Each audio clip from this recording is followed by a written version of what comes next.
Vamos iniciar agora mais uma aula de Química e o conteúdo a ser ministrado nessa aula é a introdução aos cálculos estequiométricos. Então, o que vem a ser o cálculo estequiométrico? Um cálculo estequiométrico é uma relação quantitativa entre as substâncias que participam de uma reação química. E esse termo estequiometria, ele é a combinação de outros dois termos, que é o stoichio, que é relacionado a elemento, e metron, que é relacionado à medida.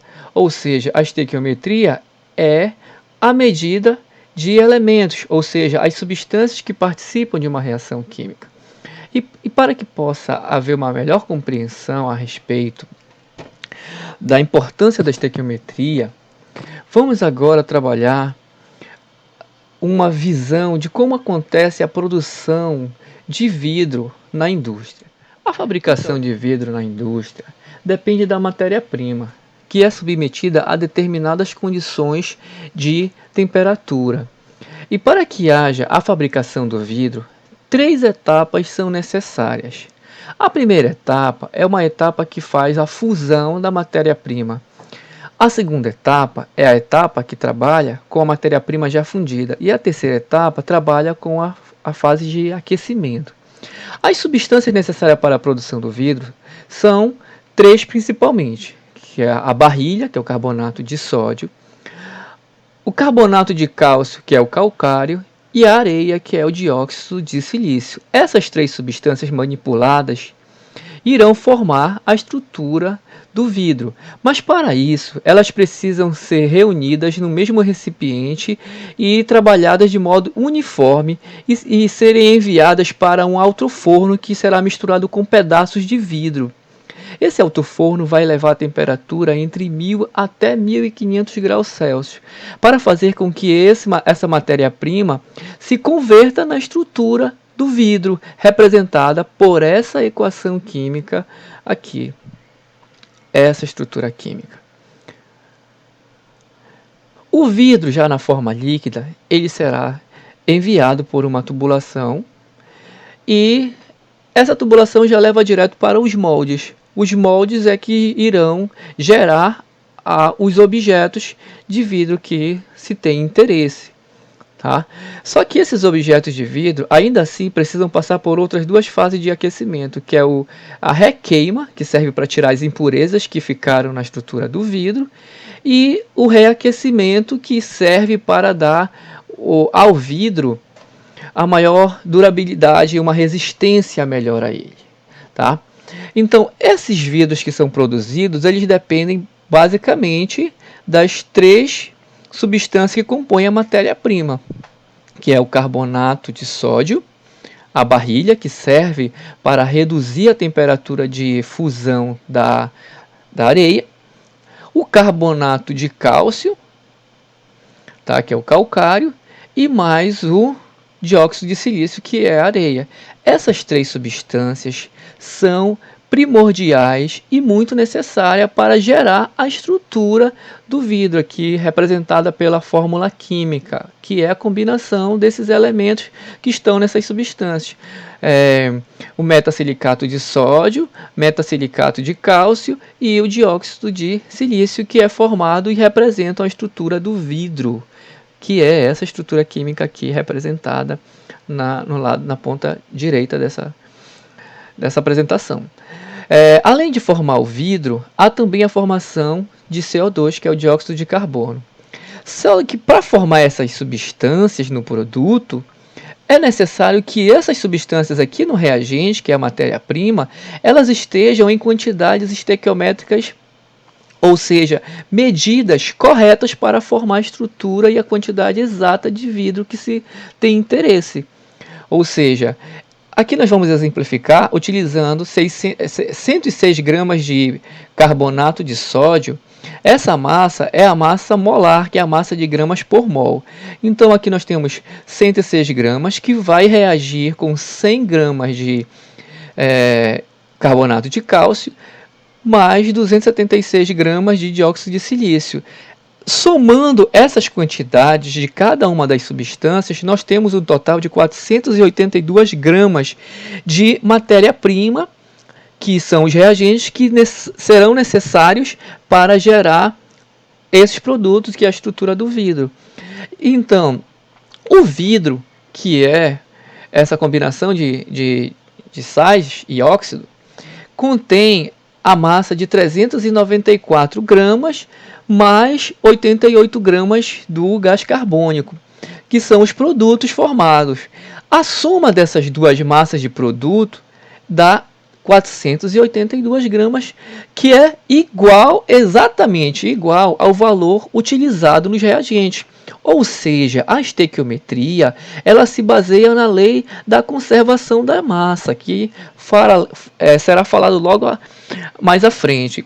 Então, pode-se observar que a massa, ela se conserva, sendo que ela se conserva de modo parcial, dividido nas substâncias químicas. Ou seja, para termos 482 gramas de produto, nós tivemos a divisão aqui presente de 394 no vidro e mais 88 gramas no CO2.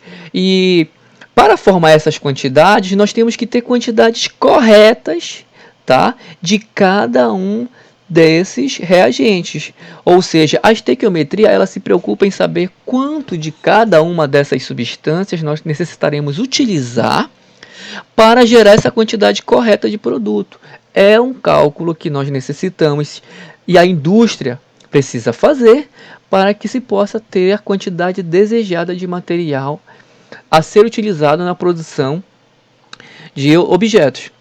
Então, como foi falado, a estequiometria, ela necessita basicamente de duas leis. Ela se baseia em duas leis. A lei de Lavoisier, conhecida como a lei da conservação da massa, e nessa lei nós temos que seguir a seguinte observação, que em um sistema fechado a massa total, ela permanece sempre a mesma.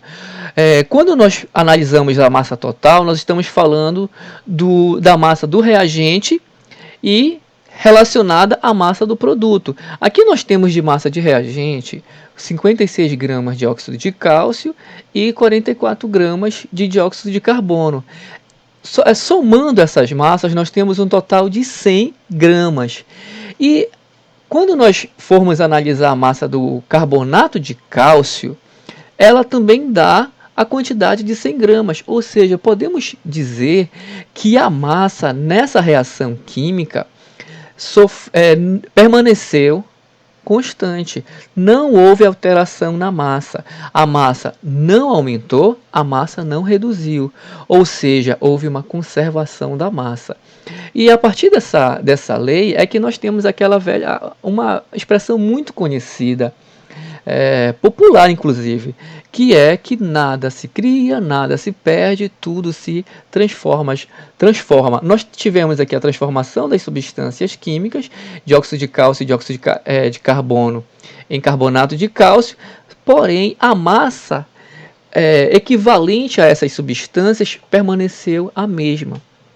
A outra observação que temos que fazer em relação à lei é a lei de Proust, que é conhecida como lei das proporções definidas. Nessa lei, nós temos que observar que a reação ela acontece seguindo a proporção de cada substância. Vamos exemplificar primeiro um experimento aqui utilizando certas quantidades de cada substância. Se nós utilizarmos aqui de carbonato de cálcio 100 gramas, necessitaremos 98 gramas de ácido sulfúrico para formar os produtos. Então, a massa total de reagente está somando 198. O produto, ele também tem que dar 198 para que possamos ter a conservação da massa.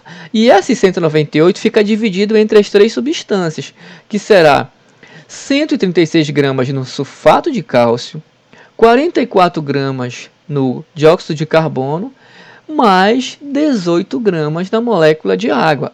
Aqui, até então, não houve nenhuma surpresa. Estamos seguindo a lei da conservação da massa. A lei de Proust, ela começa a ser observada quando nós utilizamos quantidades diferentes das substâncias. Então, ao invés de usar 100 gramas, eu vou usar 50. Ou seja, a massa foi reduzida pela metade. E essa é a proporção de 1/2, que é a proporção meio. Se uma substância reduz em uma proporção, todas irão seguir e obedecer à mesma proporção. Ou seja, reduziu pela metade uma, as outras terão que obedecer à redução pela metade também. E aí, nesse caso, eu vou ter que usar 49 gramas aqui de ácido sulfúrico.